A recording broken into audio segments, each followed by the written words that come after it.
ما كان محمد أبا أحد من رجالكم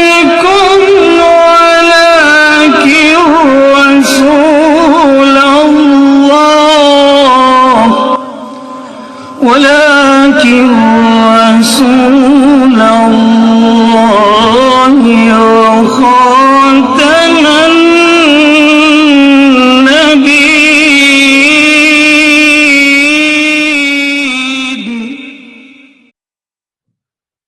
شروع کرتا ہوں اللہ رب العزت کے بابرکت نام سے جو بڑا ہی مہربان اور نہایت ہی رحم کرنے والا ہے۔ ارشاد باری تعالی ہے جس کا معنی و مفہوم ہے سورہ تکویر، جس میں قیامت کے احوال کا ذکر اور قیامت کے لیے ان اشیاء کا ذکر کہ جس کی وجہ سے قیامت برپا ہوگی، یعنی سورج اور چاند اور ستارے بے نور کر دیے جائیں گے، اور اس حال میں کہ اللہ رب العزت ان تمام براہین کا ذکر کرنے کے بعد بڑا واضح طور پر یہ فرماتے ہیں اذا الشمس کورت، جب سورج کی روشنی کورت اس کو لپیٹ دیا جائے گا، کوتاہ کر دیا جائے گا، چھپا دیا جائے گا۔ وَإِذَا النُّجُومُ انْكَدَرَتْ، اور جب ستارے میلے پڑ جائیں گے، قدرہ کاف کشش کے ساتھ ہے جس کے معنی میلا پڑ جانا، ماندھ پڑ جانا، مٹ جانا۔ جب ستارے ماندھ پڑ جائیں گے، میلے ہو جائیں گے، روشنی کھو بیٹھیں گے۔ وَإِذَا الْجِبَالُ سُيِّرَتْ، اور جب پہاڑ چل پڑیں گے، یعنی اپنی جگہ سے ہل پڑیں گے، اور ہلنے کے بعد ٹوٹ پھوٹ کا شکار ہوں گے، کل اہن المنفوش، دھمکی ہوئی اونٹ کی طرح اڑیں گے۔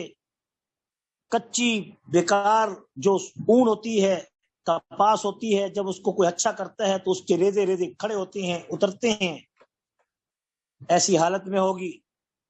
وَإِذَا الْعِشَارُ عُطِّلَتْ، اور جس وقت گابن اونٹنیاں چھٹی پھریں گی، یعنی کہ وہ چھوڑ دی جائیں گی، عام یعنی کہ اتنی قیمتی قسم کی جو اونٹنیاں ہوا کرتی تھیں عربوں میں، جس کی بڑی مانگ ہوتی تھی، وہ ایسے عام پھریں گی، کوئی ان کی طرف توجہ ہی نہیں کرے گا، یعنی رہل پہل عام ہو جائے گی، دولت کی فراوانی ہو جائے گی، مگر اس دولت کی طرف کوئی توجہ نہیں کرے گا۔ یہ قیامت کی نشانیوں میں ہے۔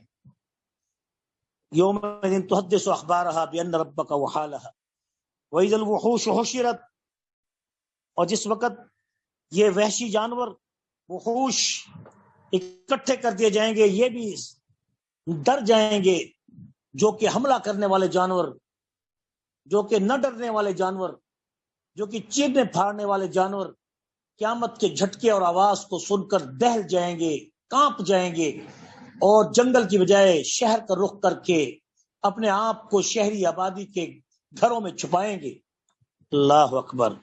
کھلے منظر کو چھوڑ کر تنگ جگہ کا انتخاب کریں گے اور ایک جگہ اکٹھے ہو جائیں گے، اور اس حال میں نہ انسان وحشی جانوروں کو کچھ کہہ سکیں گے، انسان تو ویسے نہیں کہہ سکتے وحشی جانوروں کو، لیکن وحشی جانور اور یہ وحشی جو کہ سانپ بچھو ہیں، یہ بھی اپنا اثر کھو بیٹھیں گی اور مدہوش ہو جائیں گے، بے ہوشی کے عالم میں یہ اکٹھے ہو جائیں گے اور کسی پر حملہ نہیں کریں گے۔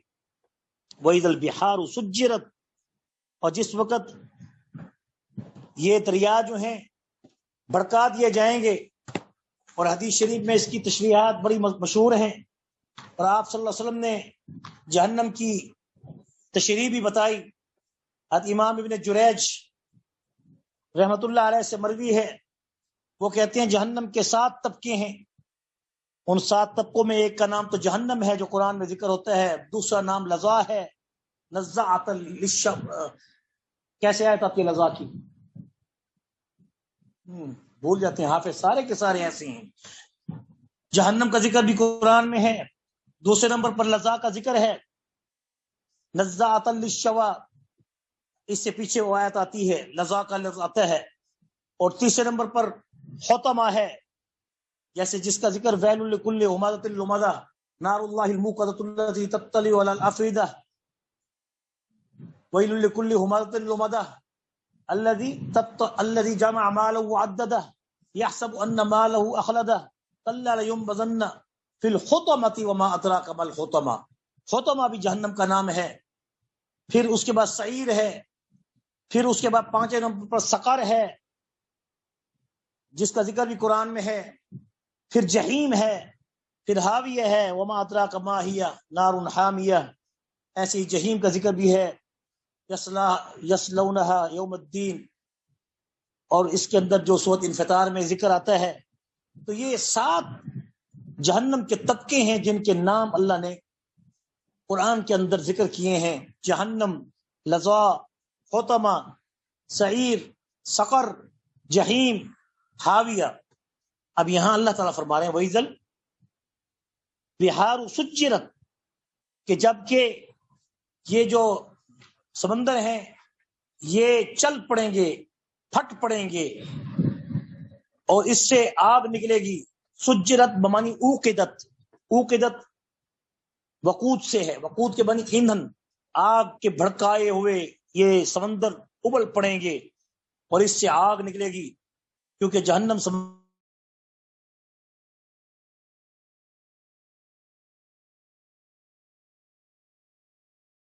سمندروں کی تہ میں ہے، یا پھر اللہ کو سمجھ، یہ تینوں روایتیں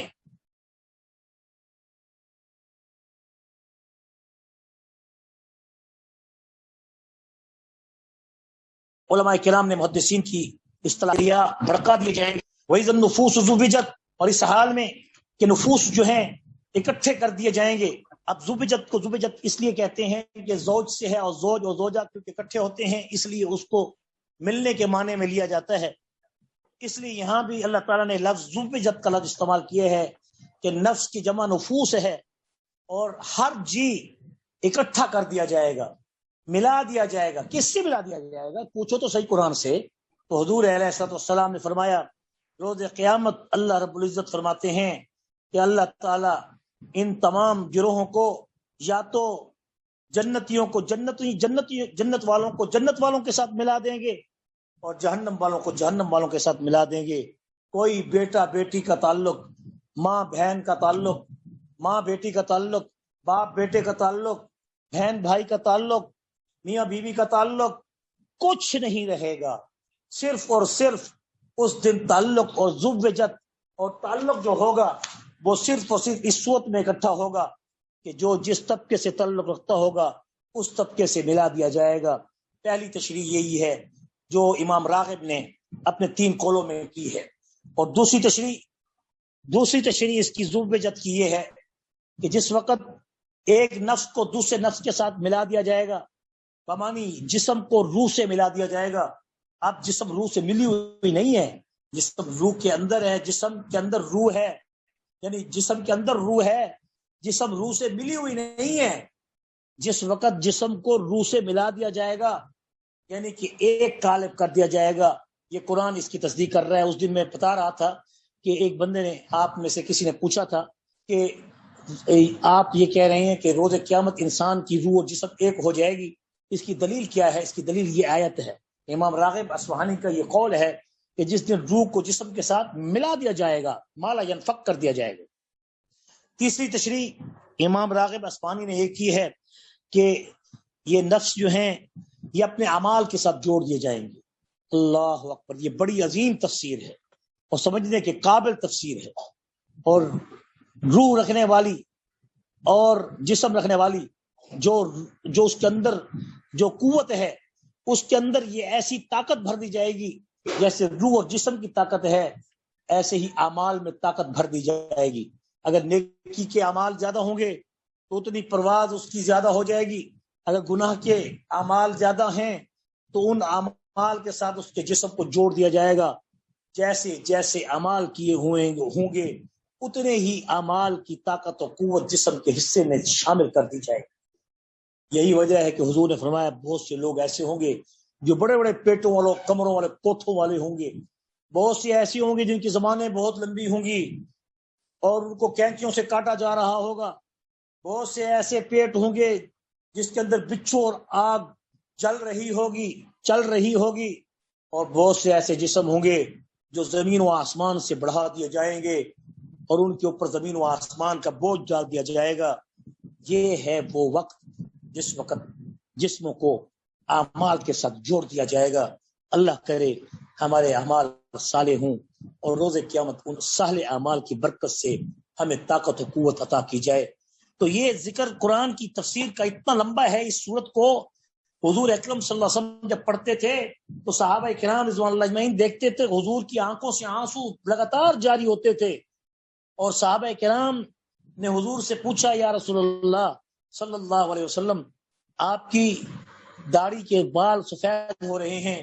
کہا کہ مجھے سورہ کبرت اور واقعہ اور ہود نے بوڑھا کر دیا ہے کہ جس قدر قرآن کی ان سورت کے الفاظ میں جو اسرار اور معانی بند ہیں قیامت کے احوال کے، ابھی تو میرے محبوب محمد مصطفیٰ نے اس چیز کا حکم اور وہی بات بتائی جس کا اللہ نے پیارے محبوب کو حکم کیا.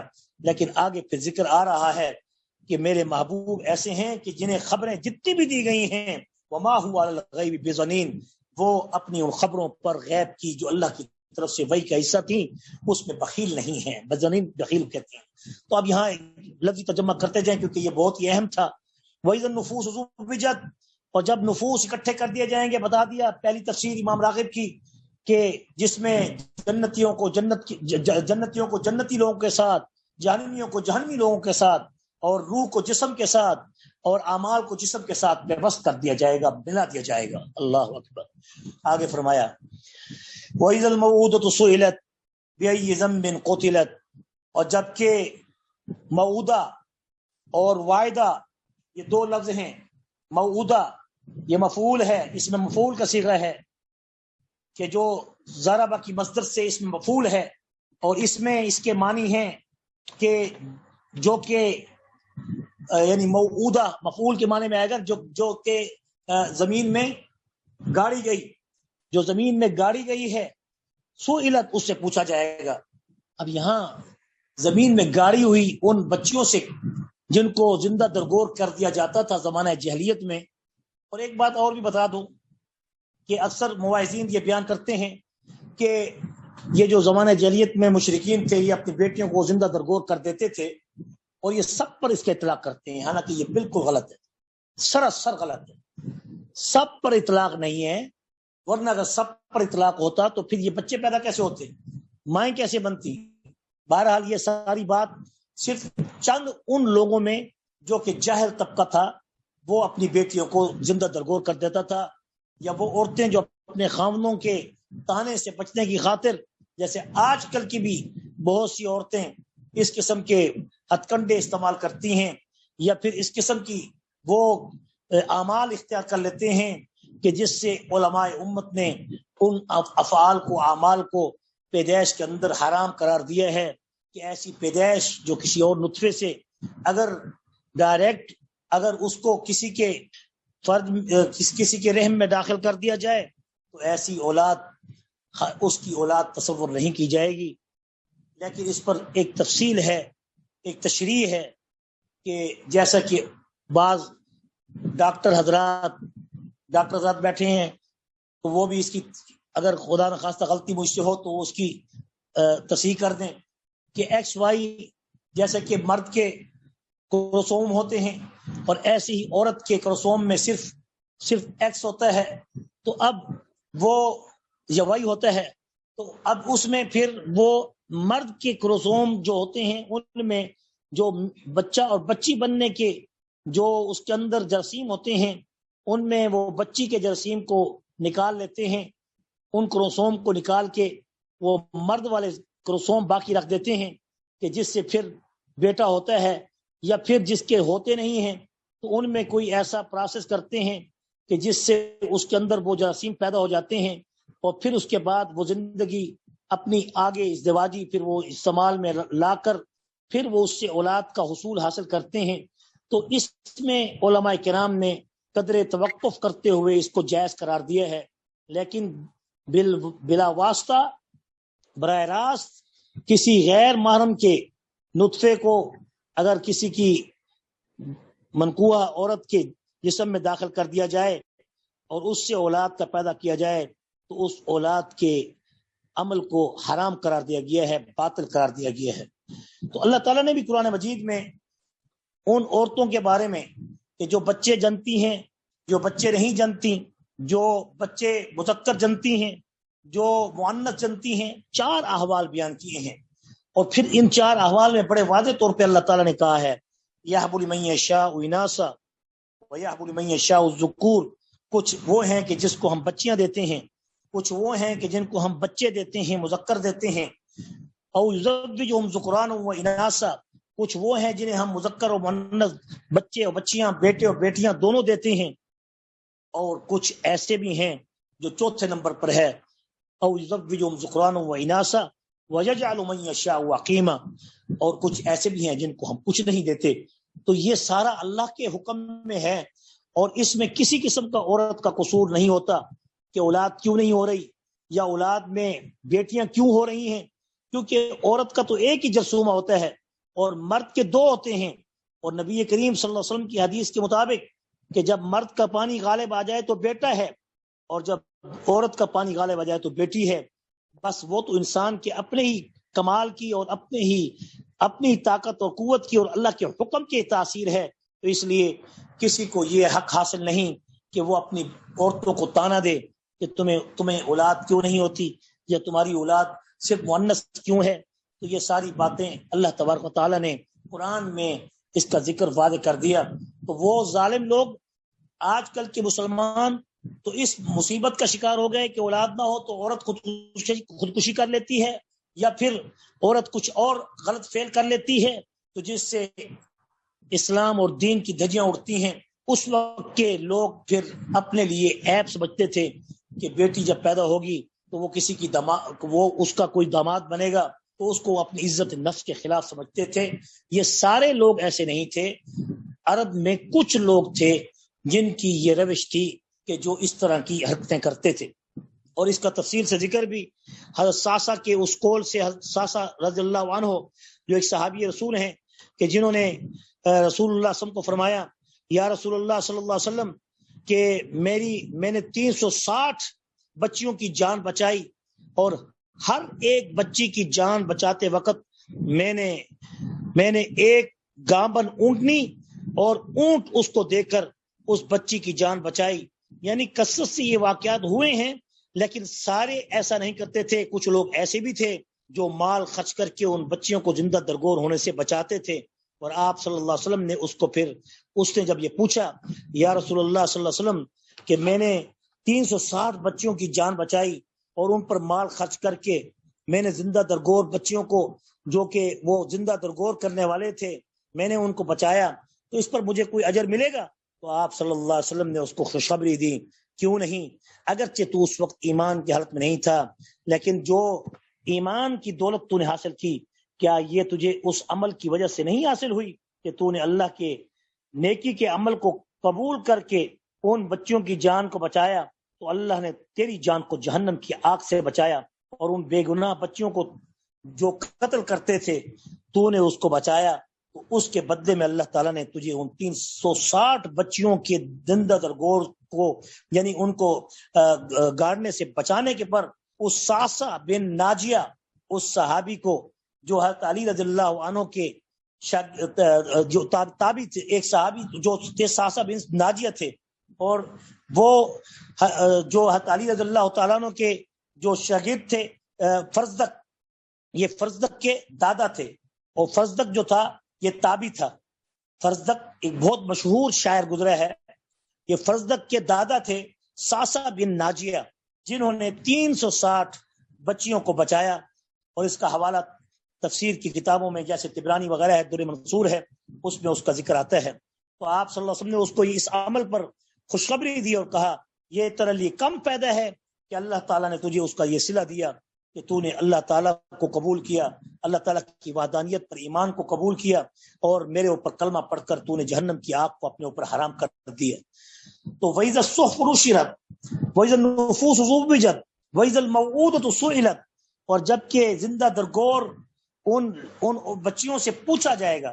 اب اس زندہ درگور بچیوں سے پوچھنے کا کیا مقصد؟ وہ تو بیچاری شہید ہو گئیں، اور ان سے روز قیامت پوچھنے کا کیا تعلق؟ یہ سوال ہے۔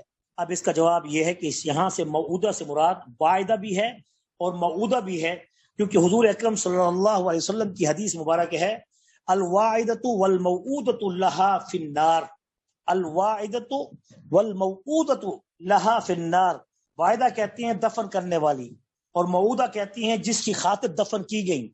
اب یہاں موعودہ سے مراد یہاں وہ زندہ درگور بچیاں نہیں کہ جن سے پوچھا جائے گا، بلکہ اس زندہ درگور بچیوں کو جو دفن کرنے والی تھی، جو کہ زندہ درگور کرتی تھی، اور یا پھر جس ماں کے حکم پر وہ دائی اس بچی کو لے کر زمین میں دفن کر دیتی تھی، ان کے بارے میں ہے، کیونکہ حضور کا یہ ارشاد ہے کہ الواعدۃ والموعودۃ لہا فی النار، یہ واعدہ دفن کرنے والی دائی اور موعودۃ لہا جس کی طرف سے دائی نے اس بچی کو دفن کیا یعنی اس کی ماں، دونوں جہنمی ہیں۔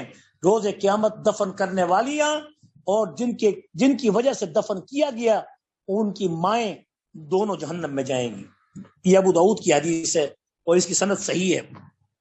تو اس سے معلوم ہو گیا یہاں موعودہ سے مراد صرف وہ بچیاں نہیں کہ جن کو زندہ درگور کیا جائے گا، کیونکہ قرآن کا اسلوب بڑا ہی عظیم اور فصیح ہے کہ قرآن میں ہے ان العہد کان مسئولا، کہ عہد سے پوچھا جائے گا، وعدے سے پوچھا جائے گا، نہیں، ان العہد کان مسئولا، بے شک اللہ تعالیٰ جو ہے عہد کرنے والوں سے پوچھیں گے کہ تم نے اپنے عہد کو پورا کیا یا نہیں کیا۔ عہد کے بارے میں ان سے سوال ہوگا، نہ کہ عہد سے پوچھا جائے گا۔ لفظی معنی تو یہ ہے ان العہد کان مسئولا، بے شک جتنے بھی عہد ہیں وہ سارے کے سارے مسئول ہیں، ان سب سے پوچھ گچھ ہوگی۔ حالانکہ عہد کا کیا تعلق؟ جو عہد کرنے والا ہے یا عہد کو توڑنے والا ہے ان سے پوچھ گچھ ہوگی، اس لیے یہاں سے مراد بھی ایسے ہے عہد کے بارے میں جو پرسش ہوگی، ایسے ہی اللہ تبارک و تعالی ان زندہ درگور لڑکیوں کو جو کہ زندہ حالت میں دفن کر دیتے تھے، جیسا کہ ابن عباس رضی اللہ عنہ فرماتے ہیں کہ میں نے خود ان عورتوں کو دیکھا کہ جن کی بچیوں کی ولادت کا وقت ہوتا تھا وہ زمین کے اندر گڑھا کھود دیتی تھی اور اس حال میں اوپر بیٹھ جاتی تھی اور دیکھتی کہ اگر بیٹا ہے تو اس کو گھر لے آتی تھی، اگر وہ بیٹی ہے تو اس کو وہاں پر زمین میں دفنا کے آ جاتی تھی۔ تو یہاں عورتیں بھی مراد ہیں، مرد بھی مراد ہیں، اور وہ دائیاں بھی مراد ہیں جو کہ ان بچیوں کو زندہ درگور کرتے تھے۔ اور ایک صحابی جو ایمان لے آئے تو انہوں نے اپنا واقعہ پیش کیا، بڑا مشہور معروف واقعہ ہے بخاری شریف میں بھی مسلم شریف میں بھی۔ تو انہوں نے عرض کیا یا رسول اللہ صلی اللہ علیہ وسلم کہ میری ایک بیٹی تھی اور وہ جب پیدا ہوئی تو میں نے اس کو جب دیکھا کہ وہ چلنے پھرنے کے قابل ہو گئی تو میں نے اس کی ماں کو کہا کہ اس کو اچھے کپڑے پہناؤ اور اس کو خوب نہلاؤ اور ستھراؤ، اور میں اس کو سیر پہ لے جاتا ہوں۔ اور جب میں اس کو لے کے چلا تو جب ایک ویران جنگل کے اندر وہاں جا کے میں نے جب اس کے اندر زمین کو کھودا تو زمین کھودتے وقت جب مٹی میرے اوپر آتی تھی تو میری مٹی کو بھی صاف کرتی تھی، کپڑوں سے مٹی کو بھی جھاڑتی تھی، لیکن اسے معلوم یہ نہیں تھا کہ میں ہی اسے اس قبر کے اندر، اس گڑھے کے اندر دفنانے والا ہوں۔ اور وہ میرا حال دیکھ کے ابا کہتی تھی کہ ابو کیوں تکلیف کر رہے ہو، کیا کر رہے ہو، میں کروں آپ کے لیے۔ اور مٹی جب میرے بالوں پہ آتی تھی میرے بالوں کو صاف کرتی تھی، میرے کپڑوں کو صاف کرتی تھی۔ جب گڑھا میں نے کھود لیا، میری جو جہلیت کی جو غیرت تھی، جو کہ دراصل بےغیرتی تھی، وہ اس آر کو کے داماد ہونے کے اس تانے سے بچنے کی خاطر عربوں میں غیرت بھی بہت عروج پر ہوا کرتی تھی۔ تو اس حال میں نے بچی کو پکڑا اور اس کو زندہ اس کے اندر دھکا دیا اور وہ چیختی رہی، پیٹتی رہی۔ میں مٹی ڈال کے اس کو بند کر کے آ گیا۔ نبی کریم صلی اللہ علیہ وسلم کی آنکھوں سے آنسو نکل پڑے اور آپ نے فرمایا اب تو تیری بخشش تو ضرور ہو چکی ہے، لیکن میرے سامنے تو نہ بیٹھا کر، مجھے تجھے دیکھ کر اس بچی کا جو بچی پر ظلم ہے وہ جو اثر ہے وہ تازہ ہو جاتا ہے. تو حضور صلی اللہ علیہ وسلم کے وہ پیچھے وہ صحابی بیٹھا کرتے تھے. ساری زندگی وہ حضور کی کمر کے پیچھے بیٹھے، جیسے واشی بن حرب جو ایمان لے آئے تھے. تو حضور نے فرمایا واشی بے شک تیرا ایمان تو قبول ہے، مگر میں تجھے دیکھ کر میرے چچا کی شہادت مجھے یاد آ جاتی ہے، تو میرے سامنے نہ بیٹھا کر. یہ حضور تھے جن کے دل میں اس قدر رحم و شفقت تھی، محبت تھی. اور آپ نے عورتوں کو بھی، بچیوں کو بھی، ماؤں کو بھی کتنا مقام دیا، کتنی عزت دی، کتنا شرف اور مقام دیا کہ کافرہ عورتوں کو بھی آپ صلی اللہ علیہ وسلم نے، جیسے حضرت عائشہ صدیقہ رضی اللہ عنہا کی جو بہن تھی حضرت اسما، اس کی ماں کافرہ تھی، مشرکہ تھی. جب وہ حضرت ابوبکر صدیق نے جب ام المؤمنین عائشہ صدیقہ رضی اللہ عنہا کی والدہ کو طلاق دے دی کیونکہ مشرکہ تھی، تو وہ اس وقت قصبہ پرسی کی حالت میں تھی، کمزور تھی. تو اس نے اپنی بیٹی اسما کو بلایا کہ میری خدمت کے لیے آؤ. اس نے کہا میں پہلے اپنے نبی سے جا کے پوچھوں گی. حضور کے پاس جب وہ پوچھنے آئی تو حضور علیہ الصلوۃ والسلام نے کہا اسما جلدی کر، کیوں سوچ رہی ہے، جا وہ مشرکہ بھی ہے، تجھے اس کی خدمت کرنی پڑے گی، آخر وقت تک اس کی خدمت کر. اور جب تک کہ لا طاعت لمعصیت الخالق، لا طاعت لمخلوق فی معصیت الخالق، اس وقت تک تیرے اوپر اس کی خدمت واجب ہے اور اس کی اطاعت واجب ہے، الا یہ کہ وہ تمہیں ایسا حکم کرے کہ جو اللہ کے خلاف ہو، وہ حکم نہ مان، باقی خدمت بھی اس کی کر اور اس کی ہر بات کو بھی مان. یہ تھے رسول اللہ کی شفقت.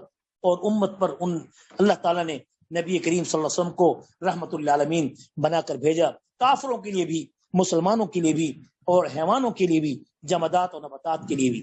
وَإِذَا الصُّحُفُ نُشِرَتْ. اب اللہ تعالیٰ فرماتے ہیں بِأَيِّ ذَنبٍ قُتِلَتْ. تو یہاں میں نے بتا دیا کہ موعودہ سے مراد وہ زندہ درگور لڑکی بچی نہیں، بلکہ جنہوں نے زندہ درگور کیا اس بچی کو، یا جس کی خاطر، جس کے حکم سے دائی نے جا کے زندہ درگور کیا، اس سے سئلت، سوال کیا جائے گا، پوچھ ہوگی. بِأَيِّ ذَنبٍ قُتِلَتْ. کہ کس پداش میں تجھے قتل کیا گیا، کیا گناہ کیا تھا تو نے کہ جس کی خاطر تجھے آج زندہ درگور کر دیا گیا ہے.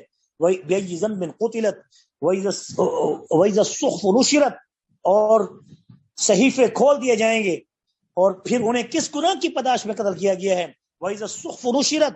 اور جب اعمال نامے کھول دیے جائیں گے. صحف کہتے ہیں صحیفے کو، صحیفہ کی جمع صحف ہے.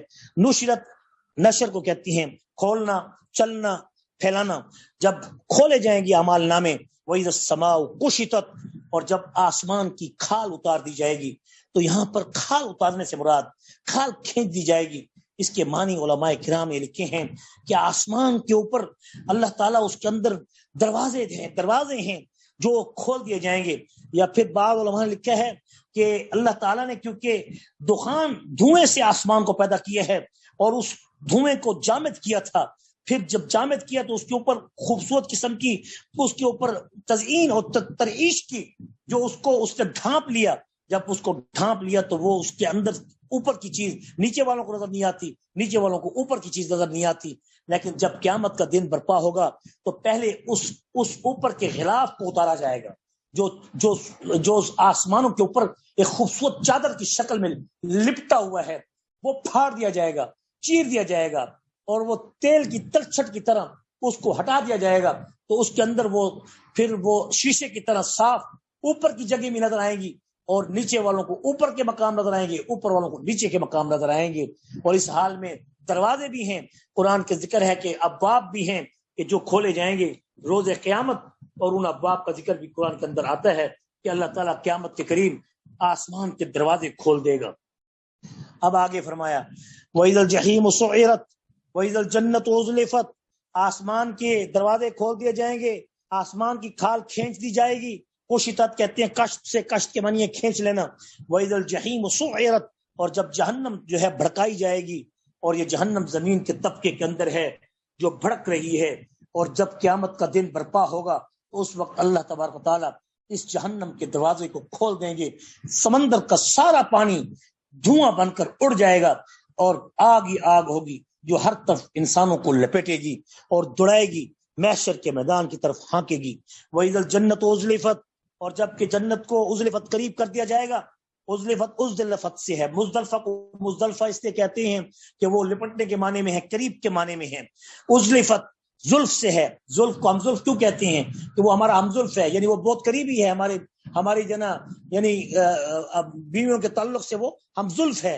اور اسی طرح زلفوں کو زلفیں اس لیے کہا جاتا ہے کیونکہ وہ شہرت کے قریب ہوتی ہیں، جو پٹھے بنائے جاتے ہیں بالوں کے وہ گردن کے قریب ہوتی ہیں، اس لیے اس کو زلف کہتے ہیں. اور اس لیے عزل بس سے مراد قریب، اور جیسے جہنم کو بھی قریب کیا جائے گا جنت کو بھی قریب کیا جائے گا. مومنین جنت کو دیکھ کے خوش ہوں گے اور جہنمی لوگ جہنم کو دیکھ کر ڈریں گے، خوف کھائیں گے، اور وہ آگ بھڑکائی ہوئی سامنے کی جائے گی. آگے فرمایا عالمت نفس ما احضرت، اور پھر جان لے گا ہر وہ شخص جس نے جو کچھ کیا، جو حاضر ہوگا اس کے سامنے لایا جائے گا. ہر شخص اپنے اعمال کو لے کر حاضر ہو جائے گا. فلا اقسم بالخنس، پس یہاں اب لا جو ہے یہ زائدہ بھی ہے، بعض کہتے ہیں لا اس میں نافی ہے. اب دونوں معنی اس کی کیے جا سکتے ہیں. اگر لا زائدہ ہے تو اس کا معنی یہ ہے کہ پس قسم کھاتا ہوں بالخنس، اللہ کہہ رہا ہے ان ستاروں کی جو خنس ہیں، جو کہ پیچھے ہٹنے. خناس کو خناس کیوں کہتے ہیں؟ وہ چھپ کر پیچھے ہٹ کر وہ حملہ کرتے ہیں. خناس جنات کا، اور خانس جو ہے خانس یہ ابلیس کا لقب ہے. خانس کس کا لقب ہے؟ ابلیس کا لقب ہے، کیونکہ وہ چھپ کر اور پیچھے ہٹ کر دل پر وار کرتا ہے اور حملہ کرتا ہے، اس لیے اس کو خانس کہتے ہیں. فلا اقسم بالخنس، یہاں اب ایک تفسیر یہ ہے کہ اس سے مراد ستارے ہیں اور سیارے ہیں، اور بعض علماء نے اس لیے یہ لکھا ہے کہ اس سے متحیرہ ستارے ہیں، وہ 5 ہیں، اس کو خمسہ متحیرہ کہتے ہیں. کیا کہتے ہیں؟ خمسہ متحیرہ. اور 2 ستارے ایسے ہیں جن کو خمسہ متحیرہ میں متحیرہ نہیں کہتے، ساکنہ کہتے ہیں، یعنی کہ وہ 2 منٹ باقی ہے اور اپنی جو چال ہے اس کے اندر قیامت تک اس کے اندر کوئی فرق نہیں آیا. چاند اور سورج کی جو منزلیں ہیں وہ 12 منزلیں ہیں، 12 برج ہیں، 12 سال ہیں. 12 سال میں کوئی 1 سیکنڈ کی بھی کمی نہیں ہوئی، اور یہ اللہ تعالیٰ کا قانون ہے، یہ متحیرہ نہیں. اور وہ ستارے جو متحیرہ ہیں وہ 5 ہیں، جن میں مریخ ہے، زحل ہے، عطارد ہے، زہرہ ہے، مشتری ہے. یہ وہ سیارے ہیں جو کبھی چل پڑتے ہیں سیدھے، کبھی پیچھے آنا شروع. کبھی آپ دیکھیں نا آسمان پر اندھیرے میں 2 منٹ باقی ہے، جا رہے ہوتے ہیں رک جاتے ہیں، اور رکتے رکتے کبھی چھپ جاتے ہیں، اور کبھی چلتے ہوئے آگے کی طرف جاتے ہیں پھر پیچھے آ جاتے ہیں. اللہ اکبر. قرآن نے کتنی وضاحت کے ساتھ سائنس کو پیش کیا ہے. آج کی سائنس یہ کہہ رہی ہے، رسول اللہ کی زبان یہ 1 منٹ صدیوں پہلے کہہ چکے ہیں کہ فلا اقسم، قسم ہے اس ستارے کی مفتی صاحب 1 منٹ باقی ہے، دوبارہ ریکنیکٹ کر لینا پھر خنس ہو جاتا ہے. الجوار الکنس، اور قسم ہے اس ستارے کی جو کہ جوار ہے، جو کہ سیدھا چلتا ہے، سیدھا چل رہا ہوتا ہے اور جا رہا ہوتا ہے آخر تک. آپ کی نظر جب تک دیکھتی رہے گی وہ چلتا رہے گا. وہ ستارے بھی ہیں. اور پھر فرمایا الکنس، اور ایک ایسا ستارہ بھی ہے جو چلتے چلتے چھپ جاتا ہے. آپ دیکھیں گے آسمان پر جا رہا ہوگا اور اچانک وہ غائب ہو جائے گا. آپ کہیں گے پتہ نہیں یہ کس طرح غائب ہوگی، حالانکہ وہ اللہ تعالیٰ کا قانون ہے کہ نظام میں قدرت میں متحیرہ 5 ستارے ہیں، جو کہ سیدھے بھی چلتے ہیں، جو کہ پیچھے بھی چلتے ہیں، جو پیچھے بھی آ جاتے ہیں، کبھی آگے جا جاتے ہیں، کبھی رک جاتے ہیں، کبھی چھپ جاتے ہیں. اللہ تعالیٰ ان کی قسم دے رہا ہے.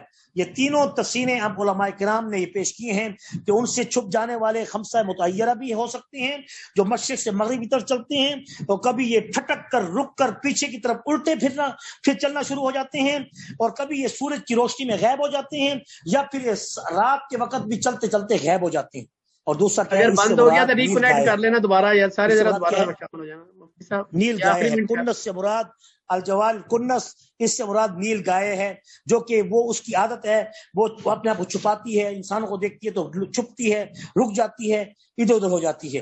اور اس طریقے سے اس کے مختلف تشریحات دیے گئے ہیں. تو یہ تینوں تفسیریں جو اب میں نے پیش کی ہیں یہ بھی محدثین نے، مفسرین نے اپنی کتابوں کے اندر اس کو نقل کیا ہے. اب اللہ تعالیٰ فرماتے ہیں فلا اقسم بالخنس الجوار الکنس واللیل اذا عسعس والصبح اذا تنفس انه لقول رسول کریم. پس قسم ہے ان ستاروں کی جو کہ خنس ہیں، پیچھے ہٹنے والے، پیچھے چلنے والے یا چھپنے والے، اور قسم ہے ان ستاروں کی جو کہ سیدھے چلنے والے ہیں، الجوار جاری ہونے والے، سیدھے چلنے والے. اور قسم ہے ان ستاروں کی الکنس جو کہ سیدھے چل کر پھر اس کے بعد رک جانے والے، چھپ جانے والے، ان ستاروں کی. واللیل اذا عسعس، اور قسم ہے رات کی جب کہ وہ چھا جائے یا ڈھل جائے. یا مکمل طور پہ چھا جائے یا مکمل طور پہ پہلے ڈھلنے لگے، تو ایسی رات کی والصبح اذا تنفس، اور قسم ہے صبح کی کہ جب کہ وہ سانس لے، یعنی سانس لینے سے مراد پو پھوٹنا، جس وقت صبح کی پہلی روشنی، صبح صادق یا صبح کاذب، جو کہ روشنی پھوٹتی ہے سورج کی، ایک سیدھی ہوتی ہے، ایک افق پہ پھیل جاتی ہے، جو سیدھی ہوتی ہے وہ کاذب کہلاتی ہے، صبح صادق اس کو کہتے ہیں، اور جو صبح صادق ہوتی ہے وہ افق پہ پھیل جاتی ہے۔ قسم ہے یعنی اس کی صبح کی کہ جب کہ وہ سانس لے، یعنی سانس لیتے ہوئے پھیل جائے یا سیدھی ہو جائے، انہ لقول رسول کریم۔ اب کیونکہ یہاں پر فوراً ذکر آ رہا ہے کہ بے شک یہ قول لام تاکید کا ہے، یہ قول تاکیدی طور پر ہے اس رسول کا جو کریم ہے، جو عزت والا ہے۔ کیونکہ اب یہاں سے ایک بات یہ آ گئی کہ وہ رسول کریم کون ہے، یعنی وہ حضرت جبرائیل امین ہیں کہ جن کے ذریعے سے اللہ تعالیٰ نے رسول اللہ صلی اللہ علیہ وسلم پر کلام کو اتارا۔ اب کافروں نے پھر اعتراض کیا کہ ہو سکتا ہے وہ جبرائیل امین کہ جس کے ذریعے قرآن نازل کیا گیا تو آپ کے اوپر شاید وہ نہ ہو، کسی اور کی آواز ہو۔ تو اللہ تعالیٰ فرما رہے ہیں کہ ہم نے اپنے حبیب سید المرسلین علیہ الصلوۃ والسلام کو ہم نے جبرائیل اس لیے دکھایا، ایک اقرا کی پہلی وحی کے وقت اور ایک دوسری مرتبہ جب کہ اللہ تبارک و تعالیٰ نے رسول اللہ صلی اللہ علیہ وسلم کو آسمان کی طرف توجہ کرنے کے لیے کہا، تو جبرائیل امین آسمان کے درمیان کرسی پر بیٹھے ہوئے تھے، اور وہ اس حال میں اللہ تعالیٰ نے حضور اکرم صلی اللہ علیہ وسلم کو آپ کا یعنی رسول اللہ صلی اللہ علیہ وسلم کو رسول کا، جو کہ رسول اللہ کے رسول تھے، یعنی جو رسول اللہ کے یعنی قاصد تھے، یعنی جبرائیل امین، ان کو دکھایا گیا اور انہوں نے دیکھا لقد رآ بالافق المبین کہ لقد رآ صاحبکم رسول اللہ صلی اللہ علیہ وسلم الرسول الکریم جبرائیل علیہ السلام على کرسی بین السماء والارض بالصورت التي خلقه اللہ تعالی علیہا له 600 جناح، کہ جس کے 600 پر تھے۔ حضور اکرم صلی اللہ علیہ وسلم کہتے ہیں خدا کی قسم تمہارے رفیق نبی کریم یعنی صلی اللہ علیہ وسلم نے اللہ کے رسول یعنی جبرائیل امین کو زمین و آسمان کے درمیان کرسی پہ بیٹھے ہوئے ایسی حالت میں دیکھا کہ اللہ تعالیٰ نے اس کو ایسے پیدا کیا کہ جس کے 600 پر تھے، یہ تھے۔ اب کیونکہ کافروں کا یہ اعتراض تھا کہ یہ ہو سکتا ہے کہ آواز آئی ہو، تو اللہ تعالیٰ نے حضور صلی اللہ علیہ وسلم کو یہ بھی بتا دیا کہ اللہ تعالیٰ نے آپ کو دکھا دیا ہے، ان کو بتا دو کہ جبرائیل امین کیسے تھے۔ آپ اللہ تعالیٰ فرما رہے ہیں، اس کا ذکر کر رہے ہیں کہ انہ لقول رسول کریم، یہ کوئی قول نبی کا اپنا بنایا ہوا نہیں ہے، بلکہ یہ تاکیدی طور پر یہ قول ہے، یہ کلام ہے اس رسول کریم کا جس کو جبرائیل امین کہتے ہیں، کہ جس نے اس کو اتارا ہے اللہ کے حکم سے، اور ان کے ساتھ 4 فرشتے ہوتے تھے۔ انہ لقول رسول کریم وما هو بقول الشاعر كلمة تذكرون ولا بقول الكاهن كلمة تذكرون تنزيل من رب العالمين ولو تقول علينا بعض الأقاويل لأخذنا منه باليمين ثم لقطعنا منه الوتين فما منكم من أحد عنه حاجزين وإنه لتذكرة للمتقين وإنه لذكر لك وإنه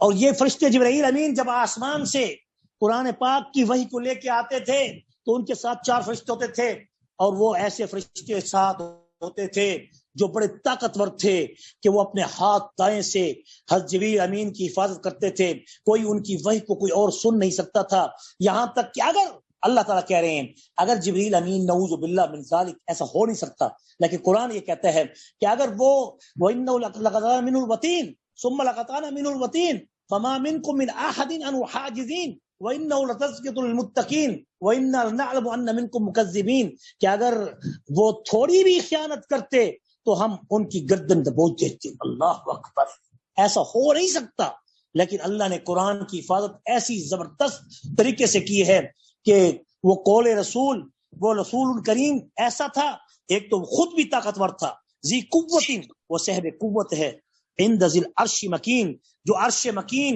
جو مکان ہے، جو وہاں رہنے والا ہے، وہاں پر اس کا بلند مرتبہ ہے۔ مکان کہتے ہیں بلند کو، اس لیے اس کو مکان کہتے ہیں۔ جو مکان ہوتا ہے وہ اونچا ہوتا ہے، وہ زمین کے ساتھ برابر نہیں ہوتا، اس لیے اس کو مکان کہتے ہیں۔ کون سے ہے؟ کس سے ہے؟